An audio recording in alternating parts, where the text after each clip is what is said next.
இசைஞானி இளையராஜா போட்ட ஒரு பதிவு. அதுக்கு தேவைக்க ஒருங்கிணைப்பாளர் செங்கோட்டையன் கொடுத்த அதிரடி பதிலடி.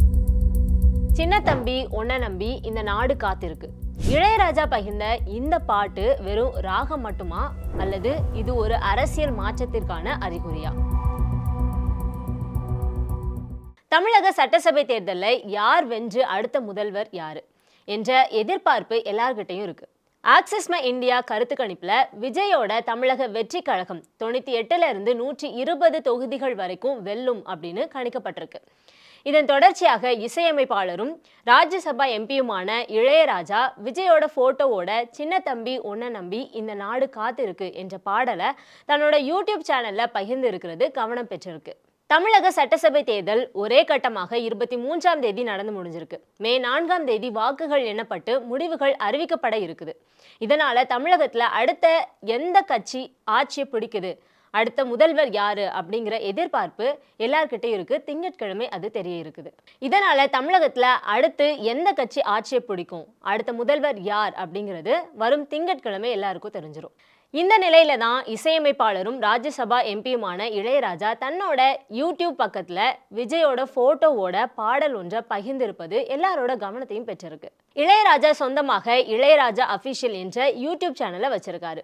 இந்த சேனல்ல இளையராஜா தன்னோட இசையமைப்புல வெளியான படங்களோட பாடல்களை ஆடியோவாக வெளியிட்டு வராரு.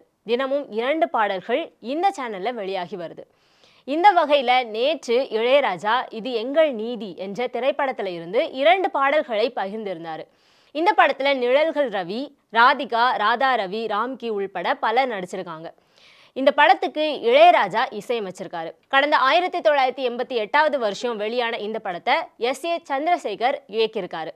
இந்த படத்துல விஜய் குழந்தை நட்சத்திரமாக நடிச்சிருந்தாரு. இந்த பாடல் சின்ன தம்பி உன்னை நம்பி இந்த நாடு காத்திருக்கு, நாளெழுத்து நீ படிச்சு மண்ணின் மானம் காப்பதற்கு நீங்கள் தானே நாடாளும் ரோஜாக்கள், எந்த நாளும் வாடாத ரோஜாக்கள், நாம் யாவரும் ஓர் இனம் ஓர் குலம், ஜாதியும் பேதமும் இல்லையே என அமைந்திருக்கு. இந்த படத்துல விஜய் குழந்தை நட்சத்திரமாக நடிச்சிருக்கிற நிலையில ஹீரோயின் ராதிகாவோட அவர் சேர்ந்து இருப்பது போன்ற போட்டோவோட இளையராஜா தன்னோட யூடியூப் பக்கத்துல பகிர்ந்திருக்காரு. அதோடு பாடல் வரிகள் மட்டும் இல்லாம படத்தோட பெயருக்கு அப்பாற்பட்டு அந்த பாடலின் ஹோம் இமேஜோட பின்புறத்தை உற்று கவனிச்சோம் அப்படின்னா அரசியலை எதிரொலிக்கும் காட்சிகள் தென்படுது. பெரிய மாளிகையின் முன்பு கட்சி கொடியை உயர்த்தி தொண்டர்கள் உற்சாக மிகுதியில ஆர்ப்பரிப்பது போலவும் வெற்றியின் அடையாளமாக கையை உயர்த்தி காட்டுவது போன்ற போட்டோவும் பின்னணியில தெரியுது. இதனால இளையராஜாவோட இந்த செயல் தற்போது பேசும் பொருளா மாறி இருக்கு. இளையராஜாவோட இந்த வீடியோ சமூக வலைத்தளங்கள்ல புயலை கிளப்பி இருக்குது. இந்த நிலையில இது குறித்து தமிழக வெற்றி கழகத்தோட தலைமை ஒருங்கிணைப்பாளர் செங்கோட்டையன் இன்னைக்கு கோபிச்செட்டிப்பாளையத்துல செய்தியாளர்களை சந்திச்சாரு.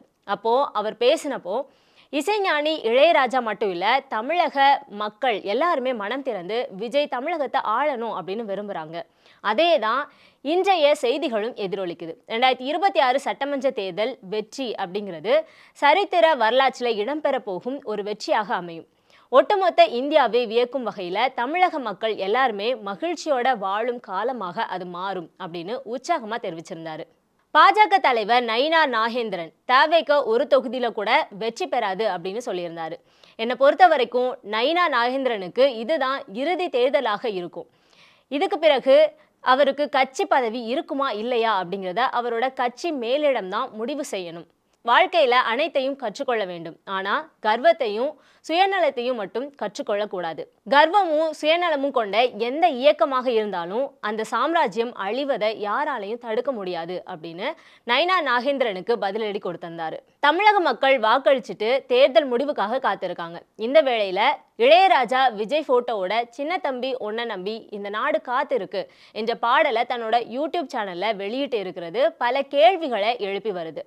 தமிழக சட்டசபை தேர்தல்ல விஜய் வென்று ஆட்சியை கைப்பற்றுவார் என்று இளையராஜா நம்புறாரா அப்படிங்கிற கேள்வியை எழுப்பியிருக்கு. கள நிலவரம் என்ன? தமிழக சட்டசபை தேர்தலில் விஜய் கணிசமான வாக்கு சதவீதத்தை பெறுவார் அப்படின்னு எதிர்பார்க்கப்படுது.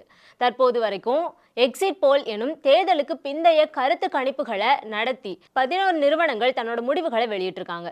இதுல 7 திமுக கூட்டணிக்கு ஆதரவாகவும் 3 அதிமுக கூட்டணிக்கு ஆதரவாகவும் ரிசல்ட்டை வெளியிட்டிருக்காங்க. அதே வேளையில ஆக்சிஸ் மை இந்தியா என்ற கருத்து கணிப்பு விஜயோட தமிழக வெற்றி கழகத்துக்கு ஆதரவாக ரிசல்ட்டை வெளியிட்டிருக்காங்க. ஆக்சிஸ் மை இந்தியா கருத்து கணிப்புல விஜயோட தமிழக வெற்றி கழகம் 35% வாக்குகளை பெற்று 98ல இருந்து 120 தொகுதிகளில் வெற்றி பெற வாய்ப்பு இருக்கிறதா கணித்து இருக்கிறது குறிப்பிடத்தக்க ஒன்று. இசைஞானி இளையராஜாவோட அந்த ஒரு பாடல் பதிவு தேவைக்க தொண்டர்கள் மத்தியில பெரிய உற்சாகத்தை ஏற்படுத்தியிருக்கு. அதே சமயத்துல 200 தொகுதிகள் வரைக்கும் வெற்றி பெறுவோம் அப்படின்னு செங்கோட்டையன் கொடுத்த பேட்டி தமிழக அரசியல்ல புதிய விவாதத்தை கிளப்பியிருக்கு. ஆக்சிஸ் மை இந்தியா கணிப்பது பலிக்குமா அல்லது மற்ற எக்ஸிட் போல் சொல்வது போல முடிவுகள் மாறுமா? நைனா நாகேந்திரனோட விமர்சனத்துக்கு செங்கோட்டையன் கொடுத்த பதிலடி பத்தி உங்களோட கருத்து என்ன? இளையராஜா பகிர்ந்த அந்த பாடல் வரிகள் உண்மையிலேயே ஒரு அரசியல் மாற்றத்துக்கான அறிகுறியா? Subscribe to One India and never miss an update.